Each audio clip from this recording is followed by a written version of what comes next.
Zomi တိုင်းသားတွေနဲ့စူးစီးထားတဲ့ပတ်ဝန်းကျင်ထိန်းသိမ်းရေးနဲ့လူမှုဖွံ့ဖြိုးရေး ECODS ကပထမဆုံးကြိမ် Zomi Forum ကိုဩဂတ်စ်23ရက်နေ့က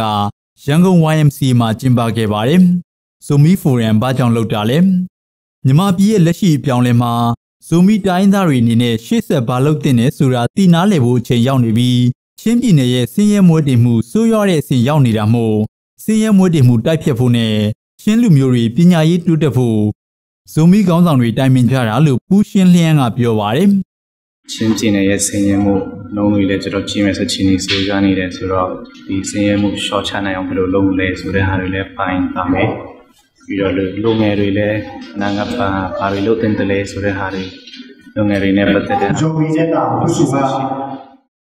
ချင်းဆိုတဲ့နာမည်ဟာဗြိတိရှတွေပေးတဲ့နာမည်ဖြစ်ပြီးအခုချိန်မှာZomi တိုင်းသားတွေနာမည်နဲ့ပါတီထူထောင်ခွင့်ဖိုရမ်လုပ်ခွင့်ရတဲ့အခြေအနေပဲရှိသေးတယ်လို့ Zomi Democracy Congress ရဲ့ဥက္ကဋ္ဌ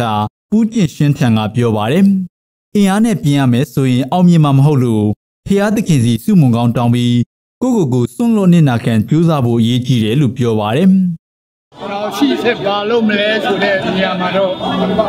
ရှိဆက်ကကျွန်တော်တို့အင်အားတစ်ခုနဲ့တော့လေအောင်မြင်နိုင်မှာမဟုတ်ဘူးဘုရားတခင်စီမှာငါတို့ကခရစ်ယာန်ဖြစ်တဲ့အတွက်ကြောင့်စုမုံကောင်းတောင်းပြီးတော့ရဖို့ကိုဟာကိုစတိပြီးလုပ်ဖို့ပဲအရေးကြီးပါတယ်ဆိုတာဒါပါပဲကျွန်တော်လာမယ့်ကြားဖြတ်ရွေးကောက်ပွဲမှာZomiပါတီအနေနဲ့ဝင်ပြိုင်မှာဖြစ်ပြီးအပြည့်အခက်ရဲစဲရေးဟာဒီတစ်ချိန်တော့ထိရောက်မယ်ဆိုတာသူယုံကြည်တယ်လို့ပြောပါတယ်။အတိတ်ကအမှားတွေကိုထားခဲ့က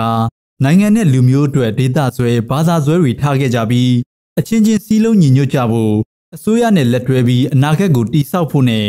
လက်ရှိမှာZomiလှုပ်ရှားမှုတွေလိုတယ်လို့ Global Zomi မဟာမိတ်အဖွဲ့ကပမောက္ခပူခန်းအန်ကပြောပါတယ်။အတိတ်ကာလမှာဘာဒီကျွန်တော်မားခဲ့တယ်အဲ့ဒါကိုထားပြီးတော့မှနောက်မှာဘယ်လိုအသက်ရှင်တဲ့လဲထားခဲ့မယ့်ဟာဒီစွန့်ပြရမယ့်ဟာဒီဒီတာဆွဲလာနေပေါ့နော်ဒီတာဆွဲဘာသာဆွဲဒီဘာသာစကားဆွဲတဲ့ဟာဒီပေါ့အဆွဲဒီထားခဲ့ပြီးတော့မှတလုံးတော်ရတဲ့ပြည်ဒါကိုကျွန်တော်အဓိကထားပါတယ်အနာဂတ်ကိုတည်ဆောက်ပါဒီအနာဂတ်ကိုတည်ဆောက်တဲ့နေရာမှာကျွန်တော်အားလုံးလက်တွဲပြီးတော့ပထ